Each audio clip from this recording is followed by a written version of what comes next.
you have to have niyyah.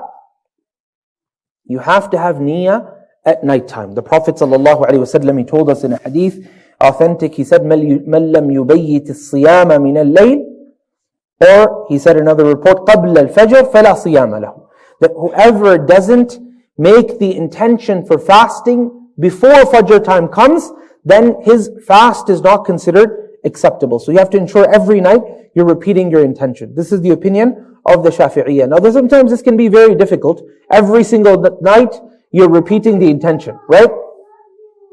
So what do? Well,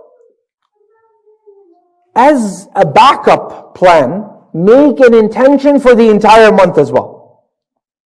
Ideally, you do it every single night. This is the ideal circumstance. And you have to get used to that, because you're going into an ibadah. When you go for prayer, when you want to pray your salah, don't you make your intention for your prayer every single time you pray? Similarly, every single time you're going to fast, you will also make an intention as well. Do you understand? And there's the hadith of the Prophet ﷺ, whoever doesn't make the intention at nighttime, there is no fast for this person.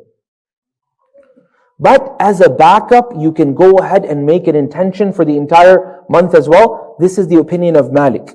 Imam Malik allows for the intention to occur throughout the month one time, and that's just a backup. But as I said, if you want to follow exactly what the hadith is saying, that ensure every single night you're making your intention.